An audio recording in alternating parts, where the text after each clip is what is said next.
les gamers, bienvenue à Professeur Board Game, je m'appelle David. Aujourd'hui dans notre épisode de Board Game 101, on va regarder le jeu Animal on Board, qui a été tout récemment publié par la compagnie Stronghold Game en 2016 et qui nous vient des concepteurs Ralph zur Linde et Wolfgang Setzker. C'est un jeu qui se joue de 2 à 4 joueurs et qui se joue rapidement de 15 à 30 minutes pour faire une partie. Le but du jeu est d'avoir le plus de points de victoire à la fin de la partie. Si vous remarquez, ça ressemble beaucoup à l'Arche de Noé comme thématique. Chacun des joueurs va avoir une arche et va devoir aller recruter des tuiles d'animaux pour les amener sur son arche et essayer de faire le plus de points possible avec ces animaux. Alors, on va retrouver côté mécanique du recrutement de tuiles. Des tuiles vont être sur la table et on va pouvoir aller les recruter et les emmener sur notre arche. On va avoir aussi une mécanique de séparation d'ensemble et une mécanique de collection d'ensemble. C'est la façon dont on va pouvoir aller acheter les tuiles qui va être causée par ces deux mécaniques-là. Et plus on a une sorte d'animaux, plus ça va être payant, mais il faut faire attention de ne pas avoir de couple d'animaux parce que, évidemment, dans le domaine des arches, on doit se faire inspecter par un gars qui s'appelle Noé. Et lui, dès qu'il voit un couple d'animaux, il va l'amener sur son arche à lui. Donc, les couples d'animaux ne nous donneront aucun point. Pour le placement initial du jeu, premièrement, chacun des joueurs va recevoir un plateau en forme d'arche que vous allez devoir assembler quand vous allez recevoir le jeu. Une fois qu'elles sont assemblées, vous pouvez les laisser comme ça dans la boîte. Vous devrez avoir assez de place. Vous avez 2 rangées sur votre arche. Vous avez de la place pour avoir 10 animaux au total à la fin quand vous allez partir avec votre arche et faire vos points de victoire. Dans le jeu, on a 60 tuiles d'animaux. Donc, on a 12 espèces d'animaux différentes qui sont représentées par des tuiles numérotées de 1 à 5. 1 étant les petits bébés et 2 un enfant et bon 5 l'animal âgé. Donc, on a des dessins qui sont différents pour chacun des chiffres. Dans une partie à 3 joueurs, comme l'exemple qui est ici, on va retirer 2 espèces animales complètes avant de jouer. Donc, on va retirer, dans ce cas-ci, les tortues et les hippopotames. Ce qui fait qu'il nous reste 10 espèces d'animaux dans les tuiles qui restent. Si jamais on joue à 2 joueurs, on va enlever 2 autres espèces. On va jouer seulement avec 8 espèces animales. Ensuite, on va placer les jetons de caisse de nourriture à la vue de tous, accessible à tous les joueurs. Chaque joueur va prendre une caisse de nourriture et un petit drapeau qu'il va placer à côté de son arche. Et ensuite, le joueur le plus vieux va prendre le drapeau, qui est le jeton du premier joueur. Dernière chose à faire avant de commencer, chacun des joueurs va piocher au hasard 3 tuiles d'animaux, va les regarder et va en garder une qu'il va placer sur son arche. Exemple, je vais prendre le zèbre et on ne le montre pas aux autres joueurs. Les autres, on va les placer face visible. Alors, chacun des joueurs va faire ceci. Et les tuiles restantes vont être placées au centre de la table pour faire le groupe principal d'animaux. Alors, on a 6 animaux qui sont au départ. Comme il y a une partie à 3 joueurs, le placement initial est terminé. Alors, on serait prêt à commencer le premier tour. Le jeu se joue en plusieurs rondes. Dans une ronde, les joueurs vont jouer plusieurs tours quelquefois. Et lorsque, à la fin d'une ronde, un des joueurs a au moins 10 animaux dans son arche, ça va mettre fin à la partie et on va compter les points de victoire. La première chose à faire au début d'une ronde est de compléter le groupe central. Le groupe central va avoir un certain nombre d'animaux dépendamment du nombre de joueurs qu'on est. Dans une partie à 3 joueurs, on va avoir 10 tuiles d'animaux face visible. Alors j'en ai seulement 6, je vais en ajouter 4 autres au hasard. Et on va ajouter aussi une tuile d'animaux face cachée. Alors on a 11 tuiles d'animaux dans le groupe central au début de la première ronde. Au début de chaque ronde, ça va être comme ça. Par la suite, on est prêt à commencer la ronde. Le joueur qui a le drapeau est le premier joueur et il fait son tour de jeu. Un joueur peut faire une des 2 actions suivantes dans son tour de jeu. Il peut faire l'action A. L'action A va être de prendre un des groupes d'animaux au centre et le séparer en 2 groupes. S'il fait cette action, il va aussi gagner une caisse de nourriture. Deuxième action possible, un joueur peut attirer des animaux dans son arche en dépensant ses caisses de nourriture. Alors, il peut dépenser un nombre de caisses de nourriture égal au groupe qu'il veut acheter. Par exemple, s'il veut acheter un groupe de 2 animaux, il va dépenser 2 caisses de nourriture et va ajouter les animaux à son arche. S'il fait cette action, il va placer son drapeau sur son arche ici pour dire qu'il a acheter des animaux dans cette ronde-ci. Ça veut dire qu'il ne peut plus jouer dans cette ronde. Mais par contre, le premier joueur qui va placer son drapeau va aussi prendre le drapeau du premier joueur, va être le premier joueur pour la prochaine ronde. Alors, par exemple, le premier joueur pourrait séparer le groupe central. Il n'y a pas le choix de séparer ce groupe-là. C'est le seul groupe d'animaux au départ. Il le sépare en 2 groupes.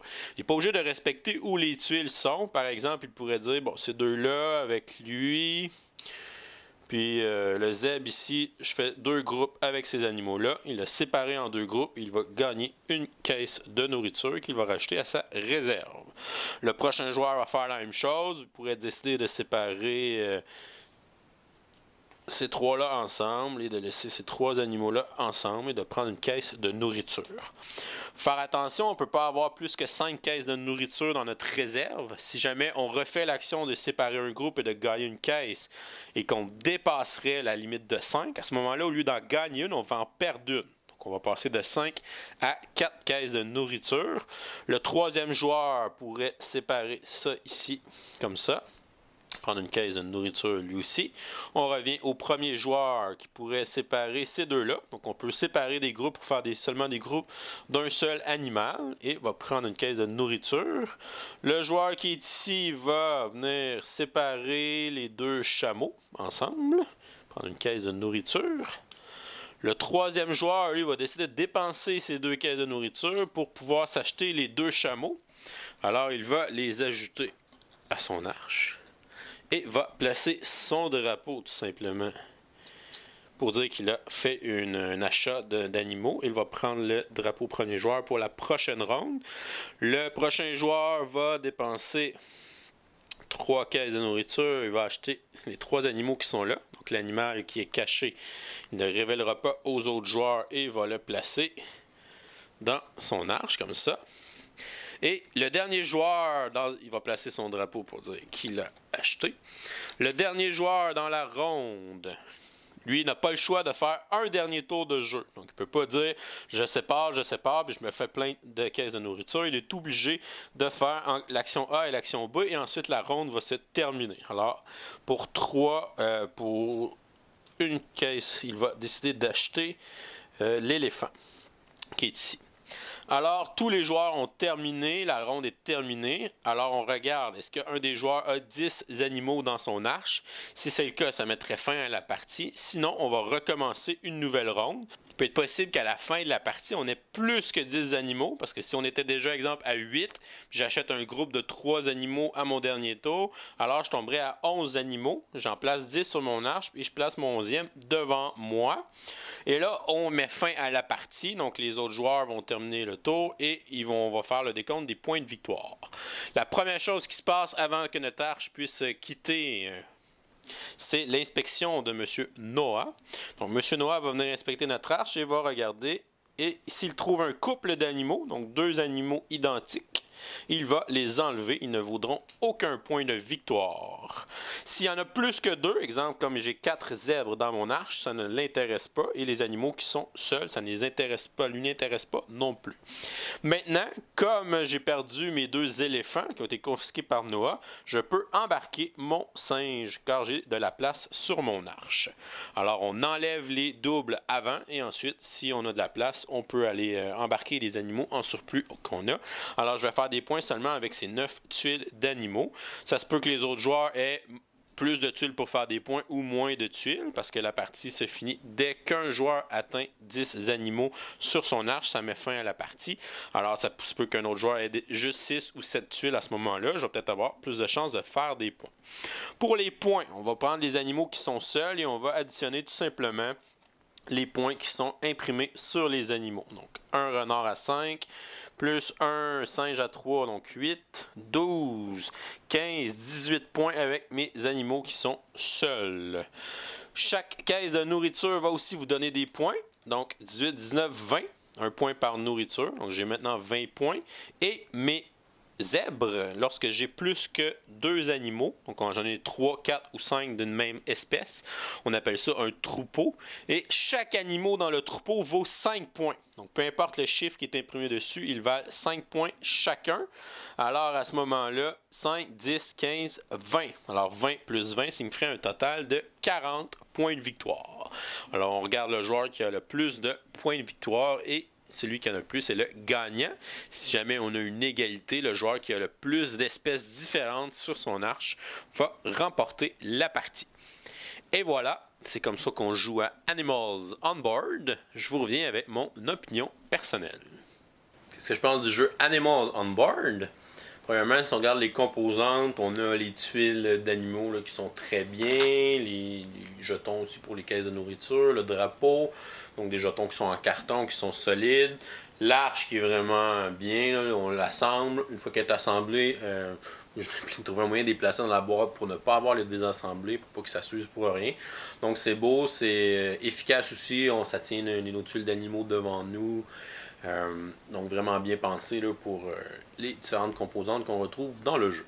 Pour le côté artistique, les dessins sur les tuiles d'animaux sont très jolis. Une belle pensée d'avoir fait des dessins différents pour chacun des chiffres d'animaux. Alors on a 5 dessins pour chaque espèce, ce qui est le fun, ce qui rajoute un petit peu plus de saveur au jeu. Donc les couleurs sont vives, des beaux dessins. C'est un jeu qui peut être un jeu familial, alors pour des enfants, des beaux dessins d'animaux, tout ça, ça va être très populaire pour ça, donc c'est bien réussi là, pour le côté artistique, pour la saveur qu'on veut lui donner.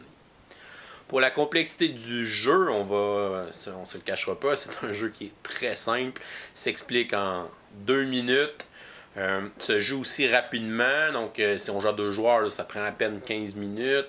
4 joueurs, ça va peut-être prendre 20-30 minutes, donc c'est vraiment rapide à jouer. C'est le genre de jeu qu'on joue une partie, on va en jouer une autre, on veut en jouer une autre, alors ça c'est bon signe généralement dans un jeu, quand j'ai le goût de jouer 2 ou 3 parties de suite, quand c'est un petit jeu, un petit filler comme ça, là, donc c'est très bien fait. Pour le nombre de joueurs, ça joue de 2 à 4. C'est vraiment bon à 2 joueurs, 3 ou 4 joueurs. Alors ça, c'est bien réussi encore une fois. Il s'adapte bien au nombre de joueurs qu'on va jouer. Pour le côté thématique, bien évidemment, c'est plus un jeu abstrait. Donc on aurait pu mettre n'importe quoi sur les tuiles. C'est plus la mécanique de séparer les groupes et ensuite d'aller acheter à notre prochain tour. Alors la thématique est vraiment juste là pour faire joli, pour faire esthétique, mais sinon là, c'est pas plus que ça. Même si c'est un jeu abstrait, ça n'empêche pas qu'il soit très le fun à jouer.